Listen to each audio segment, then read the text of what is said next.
Right, so this is Shah Abdul Latif Bhetai, second chapter, Unit 2. And he's a very famous poet of Sindh. And as I told you, that in this new book, there have been a few changes made, and this is one of the chapters that was also there in the last year's book, the previous book, and it is also there in the new book. A few things have been added to the chapter. More information regarding Shah Abdul Latif Bhitai has been added in this chapter. So we'll read this chapter. We'll try to understand the difficult words. We'll try to find out about Shah Abdul Latif Bhitai, his life, his lifestyle. Who was he? What kind of a poet was he? All right. So let's see. So before we start this, well, just for your brainstorming, I'll just ask you a question. What do you understand by, uh, first of all of you know what is a poet, right? You know what is a poet. So here, basically, this is a Sufi poet. A term is used over here regarding Shah Abdul Latif Bhitai, and he is called a Sufi poet. You know this word here on page number 25. If you can see, this word is Sufi poet. So, well, Sufi is actually not an English word, but it's used in English. A poet which talks about uh, not this materialistic world, but the eternal world, a world to come. Okay, talks about hereafter, tries to write poetry and gives messages which are trying to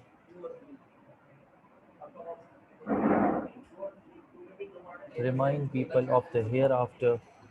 And in the Sufi poetry, in the you will see if you read Shah Abdul Latif Bhitai's poetry, he talks about Allah Almighty. He talks about the hereafter. He tries to explain people uh, regarding the importance of the life which is to come afterwards.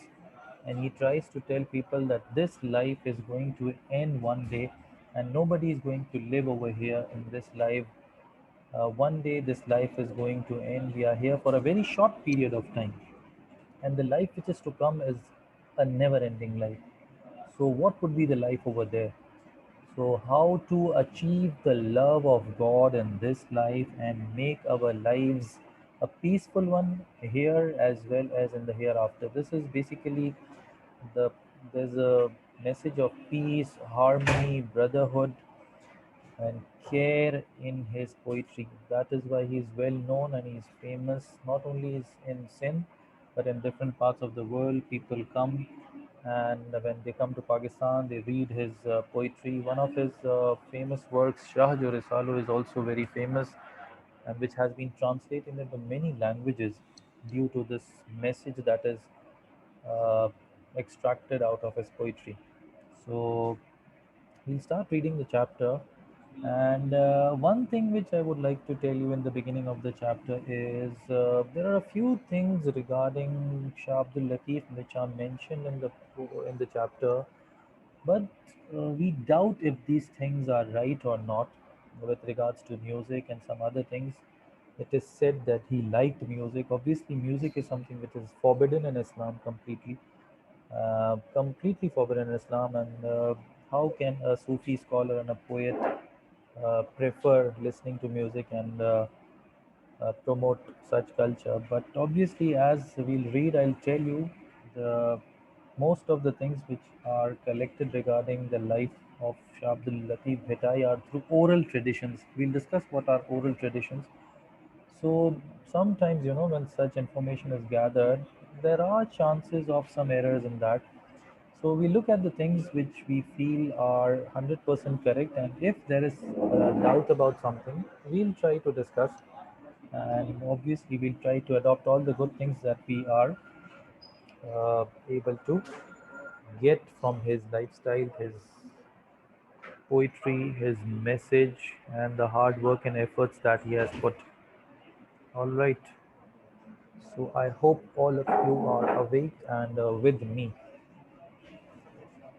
Yes. Is there any question up till now? You can ask me. And if there's no question, we'll continue. So,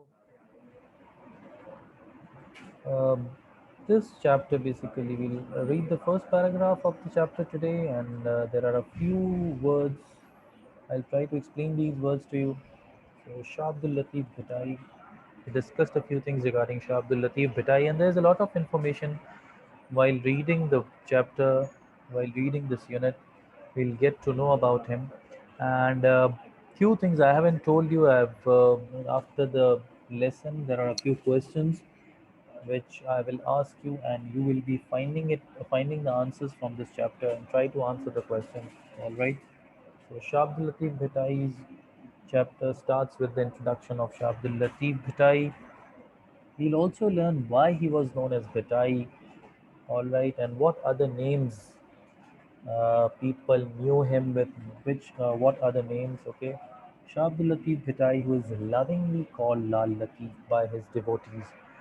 Now, when you say lovingly, that means his name is actually Abdul Latif, but his devotees, you know what are devotees? Devotees are people who follow you, who are your followers, who listen to you, who follow your advice, who come to you to get their issues resolved. All right. And in Urdu also there is a word for it, murid, muridin. Okay. So he had lots of devotees, his followers, who came to him and lovingly called him Lal Latif. All right. So, and see, the words which are written in italics are basically not English words. That is why they are written in italics. And you should remember these kind of phrases, because sometimes what happens in your multiple choice questions, the examiner asks you, Shah Abdul Latif Bhitai was lovingly called. Then there'll be three or four options. Bhitai, Lal Latif, Shah Saab. Three or four options would be there, and you, if you have read the chapter, if you have understood the lectures, you would be able to answer these simple, easy questions. These questions are very easy, but you must read and understand the chapters first. Otherwise, these easy questions will become very difficult for you. All right, children. So Lal Latif is his title given to him with love, as devotees would call him Lal Latif. All right. Was a noted Sindhi Sufi scholar. Yes, he was from Sindh, so he was a Sindhi scholar.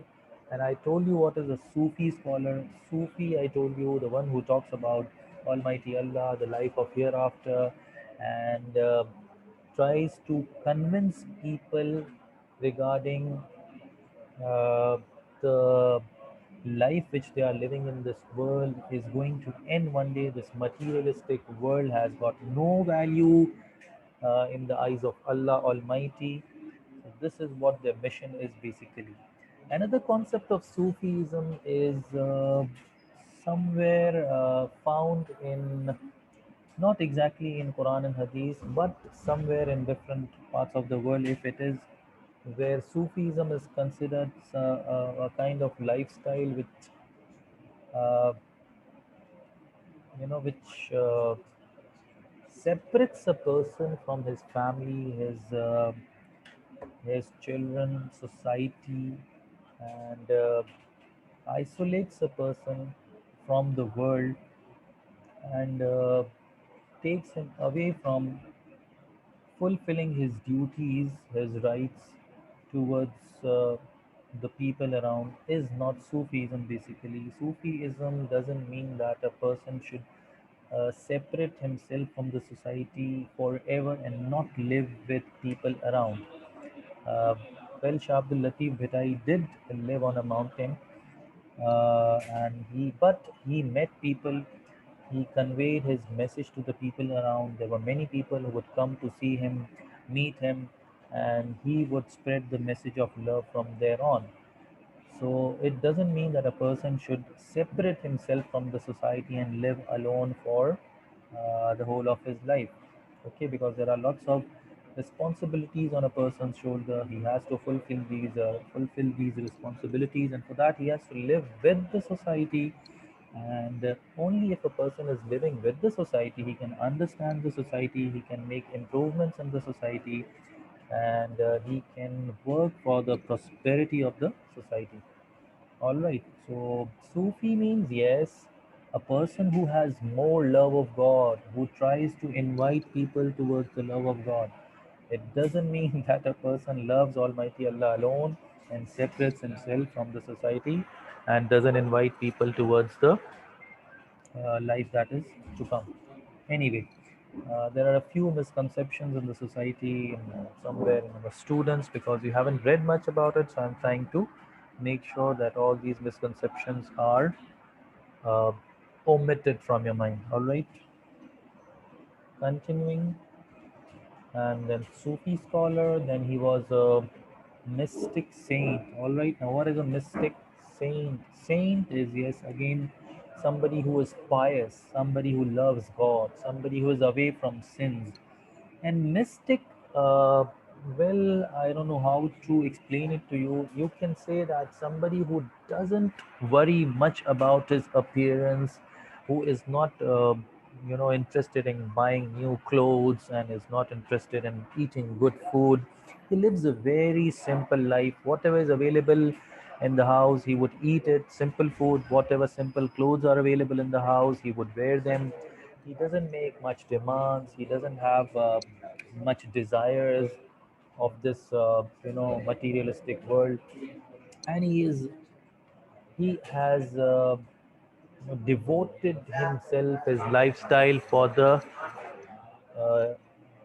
for the sake of Allah Almighty, and he tries his best to gain as much as love as possible, the love of God.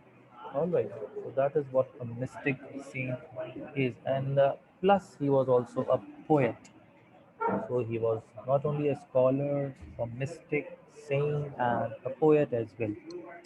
He's considered as the greatest Muslim poet of the Sindhi language. Yes, now if we talk about our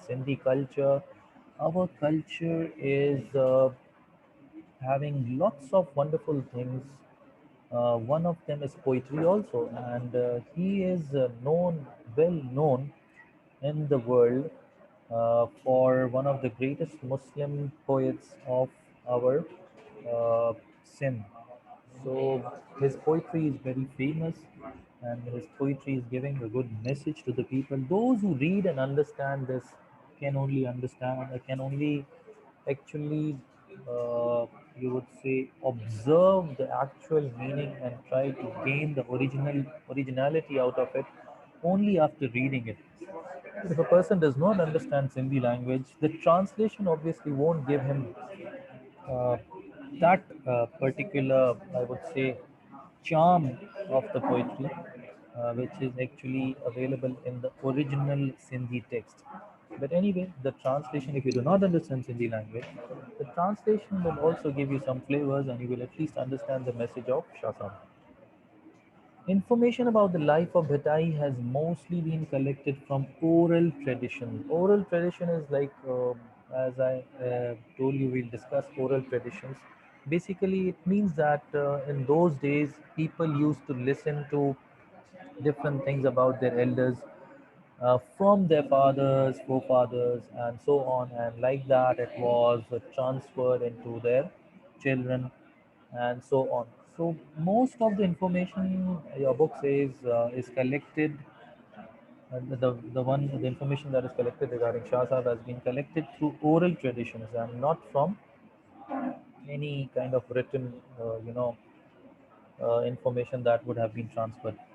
So that is why I said there are a few things which we feel might have been, transferred by mistake, or there might have been some kind of, uh, what do you call it, communication filters in between, so that maybe some information is not 100% correct. So, well, if there is something of that sort, we'll try to look into it. And well, your class is about to end, but anyway, we'll try to complete this paragraph. A renowned Pakistani scholar, educationist, and writer of plays, dramas, and stories, Mirza Khalid Bey is said to have collected details about the early life of Shah Khitai from some of the old people living at that time. Now, among the people who have collected information regarding Shah Sahab, one of them is Mirza Khalid Beg. He has collected a lot of information from the people who were living in those days. He must have visited those people and talked to them regarding the life of Shah Sahab. He discussed different incidents and he has tried to gather as much as information as possible, and that is a difficult task. If something is not written clearly and it is only known by different people, visiting them and talking to them, and then obviously people living in the villages are not much educated, their memory is not that strong, so going to them, talking to them, collecting all the information was obviously a tough task, but Mirza Khalid Beg has collected it, has done it, and he has brought a lot of information, and then afterwards he has written it, which is now available on the internet in your books and elsewhere. So early life of Shah Bhitai from some old people living at that time. All right. These people had heard these facts from their fathers and grandfathers. Now see, those people also did not have anything written. They had heard it from their fathers and then their grandfathers. So you can imagine, there can be errors, no issues. We'll try to correct it. Some of whom had seen Shah Latif in person and had even spoken to him. Yes, now this is a good thing that when the fathers and forefathers, the people actually who transmitted information to Khalid, Mirza Khalid Saab had obviously not seen Shah Saab, but their fathers and forefathers had met Shah Abdul Latif Bhitai and they knew a lot about him. So that is why they were in position to give information regarding Shah Abdul Latif Bhitai. So that is the end of this paragraph, and I hope you must have understood. If you have any questions, please raise your hand. And then there are a few questions I have shared in the slides. Please go through it and make sure that you answer them. They are from the very beginning of this unit, and hopefully you'll be able to answer these questions. Yes, you can raise your hands and ask me whatever questions you have.